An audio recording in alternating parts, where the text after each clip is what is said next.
रही है। आज से ससुराल ही तेरा घर है बेटा। जैसे सास और पति कहे तुझे वैसा ही करना है। मेरी सिखाई हर बात याद रखना, तभी सुख में रह पाएगी। संजना एक 25 साल की लड़की। अभी हाल ही में संजना की शादी वर्मा परिवार के बेटे राजीव से हुई है। संजना एक परंपरागत तरीके से पली बड़ी लड़की है। उसकी मां ने उसे एक आदर्श बहू बनाने के सारे गुण सिखाए हैं। आज संजना का ससुराल में पहला दिन है। मां की दी हुई सीख के अनुसार संजना सुबह के 5 बजे ही उठ जाती है। आज मेरी पहली सुबह है ससुराल में। मां ने कहा था बहू को 5 बजे उठना चाहिए। अच्छी बहू वही जो बिना कहे सब कर दे। मैं भी सासू मां को शिकायत का एक मौका नहीं दूंगी। संजना जल्दी से उठकर जल्दी जल्दी नहा धोकर तैयार होती है। मां ने कहा था बिना नहाए रसोई घर में कदम नहीं रखना, लेकिन सबसे पहले भगवान जी की पूजा जरूर करना। संजना सुबह सुबह 5 बजे ही मंदिर में बैठकर भजन गाने लगती है। तभी उसकी सास सुधा पिंक नाइटी में आंखें मलते हुए आती है। बहू, इतने सुबह सुबह क्या कर रही हो?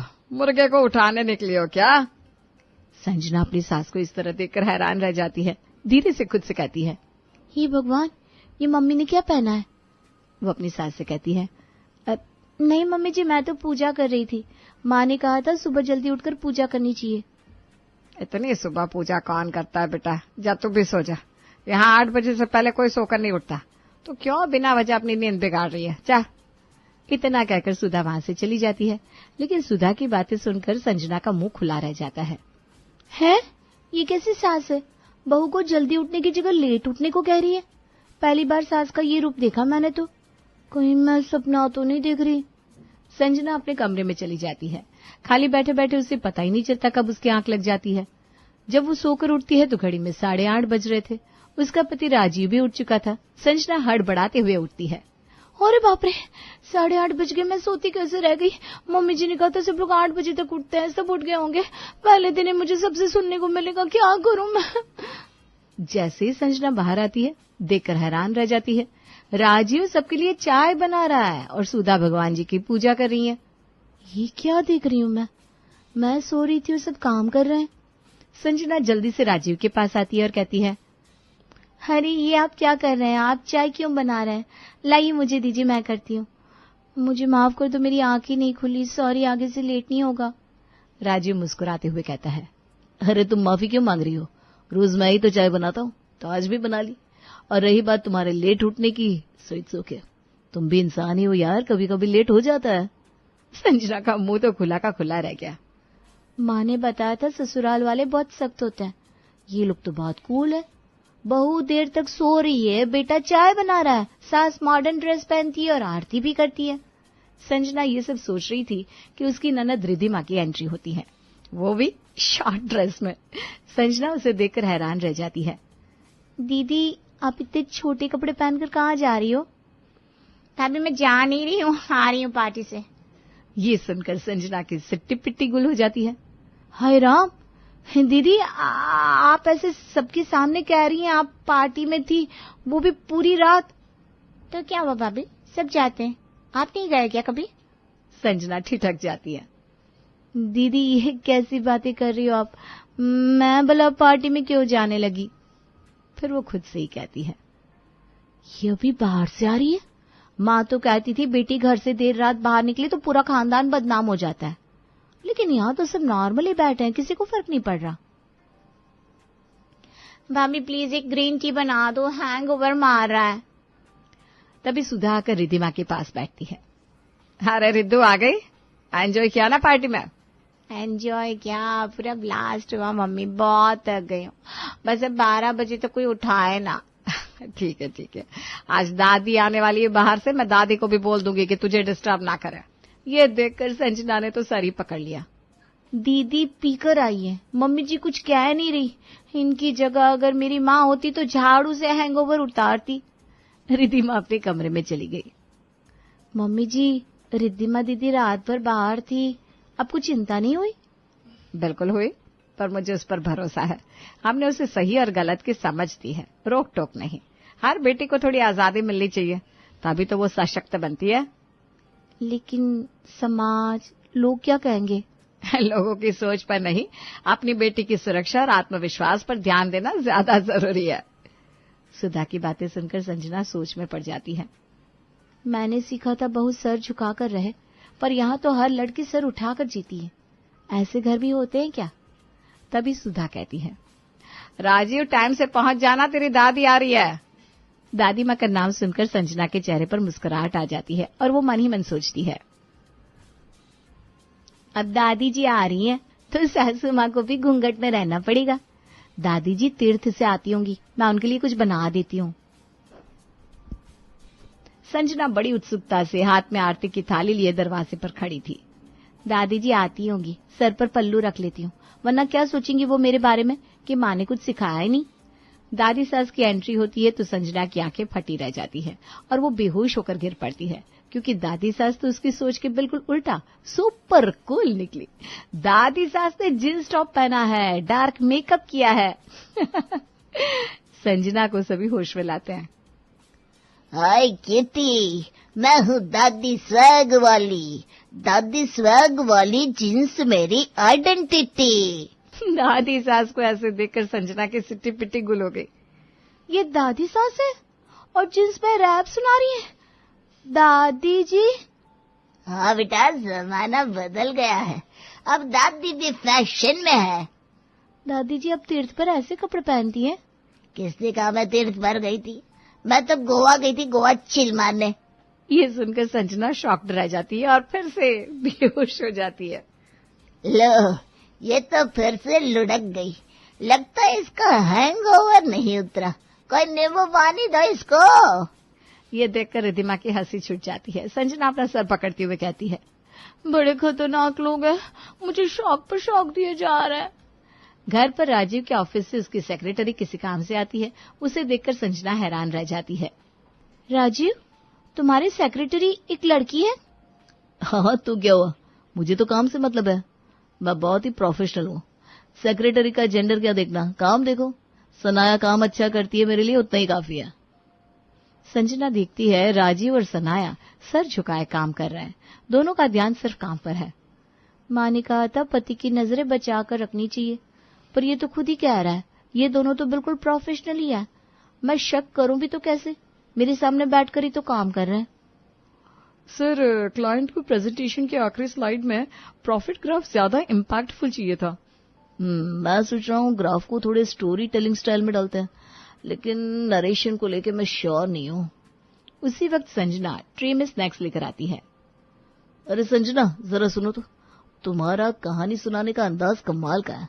जरा बताओ ना, ये ग्राफ क्लाइंट को कैसे एक्सप्लेन किया जाए ताकि वो इमोशनली कनेक्ट करे।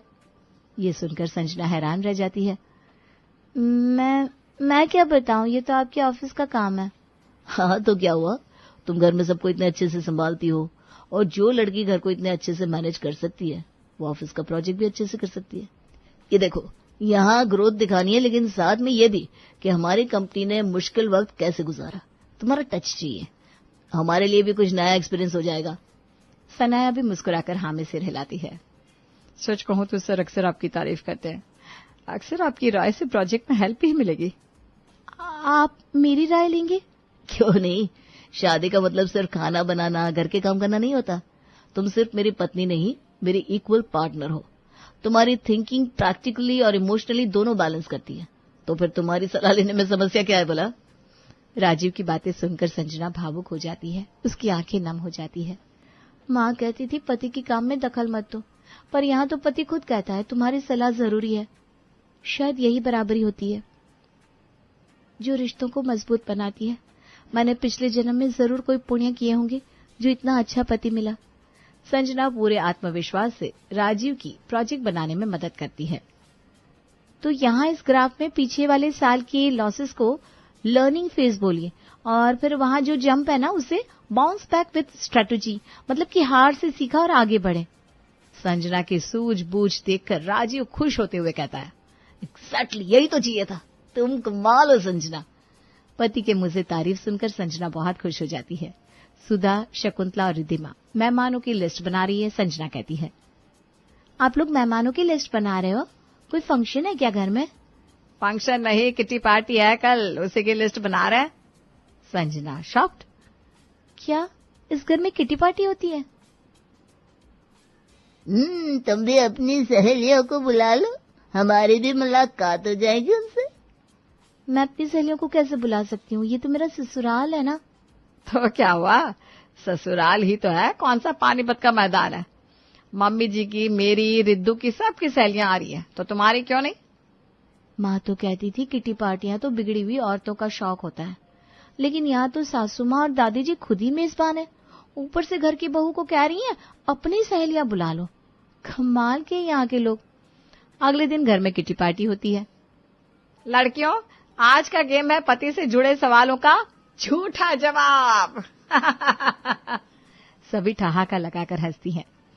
मम्मी, इस बार दादी जी सब पर भारी पड़ेंगी। अरे बेटा, मैंने 2-2 जमानों से पति को झेला है, जवाब भी डबल ही मिलेगा। पहला सवाल, पति की सबसे प्यारी बात क्या है?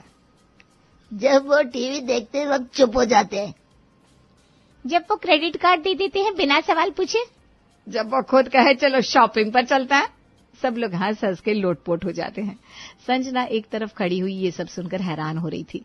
हाय राम, ये सब तो खुलेआम अपने पतियों का मजाक बना रही हैं। माँ ने तो बताया था भूल से भी पति के बारे में गलत नहीं बोलना चाहिए। तभी सुधा की नजर संजना पर जाती है। अरे संजना, आओ आओ, नई बहू को भी अपनी क्लब में शामिल करना है ना। हाँ भाभी, आपकी सासू माँ और दादी सास बहूज गोन वाइल्ड में एक्टिव मेंबर है। क्या बात है, बहू सास और दादी सास तीनों एक टीम। मैं तो बस चाय देने आई थी। चाय रखो और खुद भी मॉकटेल पियो। ये गुड़ वाली डिटॉक्स ड्रिंक है, कोई अल्कोहलिक नहीं है। काम की चिंता क्यों करती हो, हम सबका घर है तो सब मिलकर काम कर लेंगे। बेटा, बहू होने का मतलब जिंदगी जीना छोड़ना नहीं होता। तुम्हारे अपने भी शौक होंगे, हमें उन्हें जानना है। सच में मैंने कभी सोचा भी नहीं था कि ससुराल में भी बहुओं के शौक पूछे जा सकते हैं। चलो एक ग्रुप सेल्फी हो जाए, #खानदानी क्वींस। और कैप्शन लिखो, सास भी कभी कूल थी। सभी हंसते हैं। आज संजना पहली बार खुलकर हंसी थी। मैंने सोचा था शादी के बाद मेरी आजादी छिन जाएगी, पर यहाँ तो हर रिश्ते में एक दोस्त छिपा है, और शायद यही असली परिवार है, जहाँ हंसी, समझदारी और अपनापन एक साथ रहता है। धीरे धीरे वक्त के साथ संजना ससुराल के रंग में रंगने लगी। संजना भी अब जींस टॉप पहनती है, लेकिन मर्यादित। संजना, आज हमारे साथ किटी चलोगी? हाँ सासू माँ, पर मैं भी अपना गिटार लाऊंगी। आज मैं गाना गाऊंगी। संजना अब अपनी सास, ननद और दादी सास के साथ खूब एंजॉय करती है। कुछ दिनों में संजना के मायके वाले घर आते हैं। संजना की माँ सरला, जिन्होंने आज तक संजना को घूंघट में रहना सिखाया था, संजना को जींस और कुर्ते में देखकर उनकी आंखें फटी रह गई। वो संजना को एक तरफ लेके जाती हैं और डांटने लगती हैं। हे भगवान, ये क्या हाल बना रखा है, क्या पहना है तूने? ससुराल में हमारी नाक कटाएगी क्या? तेरी सास देखेगी तो क्या कहेगी? हमने तुझे क्या सिखाया था? अरे नहीं माँ, ऐसा नहीं है, मेरी सास तो खुद कूल है। और पता है, सरला संजना की बात ही नहीं सुनती और गुस्सा करते हुए आगे कहती है, तेरी सास के तो रंग ढंग देखे हैं हमने, लेकिन ये मत भूल, तेरे घर में दादी सास भी है। कम से कम तू तो आदर्श बहू बनती। तेरे जैसी बहू हमारी होती तो हम घर में कभी न लाते। सरला की बहू राधिका कुछ कहने को होती है कि मम्मी जी, दीदी की बात एक बार सुन तो लो। ये सुनकर सरला आग बबूला हो जाती है और अपनी बहू को जोर से डांट लगाती है। अच्छा, तब तू भी मुझसे जबान लड़ाने लगी। भूल मत, मेरे घर में ये सब नहीं चलता। मैं जैसा कहूंगी तुझे वैसा ही करना होगा, समझी? सबके सामने हुए अपमान से राधिका बहुत अपमानित महसूस करती है और उसकी आंखें भर आती है। ये देखकर संजना कहती है, माँ, आप सबके सामने भाभी से कैसे बात कर रही हैं? सब लोग भाभी के बारे में क्या सोचेंगे? अगर भाभी का फर्ज है आपकी मान मर्यादा का ध्यान रखना, तो आपको भी तो उनके सम्मान का ध्यान रखना चाहिए ना। तू ये बड़ी बड़ी बातें करना कहाँ से सीख गई? मैंने तो तुझे ये सब नहीं सिखाया। ये सब मैंने अपने ससुराल वालों से सीखा है। यहाँ मेरी सास देर तक भी सोती हैं, मंदिर में पूजा पाठ भी करती हैं, मेरी ननद लेट नाइट पार्टी भी करती है और बड़ों का सम्मान करना भी जानती है। मेरी दादी सास जींस पहनती है, जिंदगी खुलकर जीती है। मेरे पति राजीव मेरे लिए चाय बनाते हैं और अपने ऑफिस के काम में मुझसे हेल्प भी लेते हैं। ये सब सुनकर सरला का मुंह खुला रह जाता है। तूने भांग तो नहीं खाई? भला ऐसा ससुराल थोड़ी ना होता है जहाँ बहुओं को इतनी आजादी हो। अरे मैं खुद बचपन से देखती आ रही हूँ, मायके से लड़कियां चाहे कितना भी सीख कर आए, लेकिन ससुराल वाले हमेशा ताने ही देते हैं। मेरे ससुराल वाले बिल्कुल ऐसे नहीं है माँ। मैं तो कहती हूँ हर लड़की को ऐसा ससुराल ही मिलना चाहिए। हाँ बेटा, बात तो तू सही कह रही है, लेकिन सब लोग तेरे ससुराल वालों जैसे थोड़ी ना होते हैं। होते नहीं है पर बन तो सकते हैं ना माँ। क्यों ना शुरुआत अपने घर से ही करे। आप भाभी को उनके हिसाब से जीने की आजादी दे दीजिए ना। ये सुनकर सरला की आंखें नम हो जाती है। माँ, आप जिसे आदर्श बहू मानती हो, वो बहू सिर्फ चुप रहकर सब सहती है। पर एक सच्ची बहू वो होती है जो अपने ससुराल के रंग में खुद को ढाल सके, जो सबको खुश रख सके, चाहे सास 8 बजे उठे या 5 बजे। और सच्चा ससुराल वो है जो बहू को खुलकर जीने की आजादी दे, ना कि उसके सर पर जिम्मेदारियों का बोझ डाले। लेकिन बहुएं जिम्मेदारी नहीं उठाएगी तो कौन उठाएगा बेटा? घर सबका है तो जिम्मेदारी भी तो सबकी होनी चाहिए ना। आपने मुझे सिर्फ देना सिखाया, लेना नहीं। कभी भाभी से पूछा आपने कि उन्हें क्या अच्छा लगता है? तुम सही कह रही हो संजना, इस तरह से तो मैंने कभी सोचा ही नहीं। माँ, भाभी भी एक बहू है, लेकिन उससे पहले एक इंसान है, एक लड़की है। उनके भी अरमान है माँ। आप खुद भी एक लड़की हैं, आपके खुद के भी तो अरमान रहे होंगे ना, आपके भी तो सपने रहे होंगे ना, जो सपने आज तक आपकी आंखों में थे। क्यों ना आप उन्हें भाभी के साथ मिलकर पूरा करें। ये सब सुनकर सरला बिलक बिलक कर रोने लगती है। बेटा, आज तूने मेरी आंखें खोल दी। शायद हम माँ होने के चक्कर में औरत होना भूल गए। माँ, बहू आदर्श तब होती है जब उसका घर भी उसे समझे। ससुराल को भी बहू के लिए आदर्श बनना चाहिए। सरला अपने आंसू पोंछती है और राधिका से कहती है, बहू, आज शाम का मेन्यू तुम तय करो, और हाँ, अब से जो मन करे पहनो बेटा। सच मम्मी जी? अब मैं सास कम और अच्छा इंसान ज्यादा बनूंगी। राधिका और सरला गले लगती हैं। शकुंतला, सुधा, रिद्धिमा, राजीव सब लोग उनकी बातें सुन रहे थे, लेकिन वो समझदारी दिखाते हुए अनजान ही बने रहते हैं। अरे समधन जी, सारी बातें बेटी से ही करोगे क्या? थोड़ा टाइम हमारे साथ भी बिता लो। सब लोग एंजॉय करते हैं। आदर्श बहू वही है जो समय और हालात के अनुसार ढल सके, और आदर्श परिवार वो जो बहू को खुलकर जीने दे।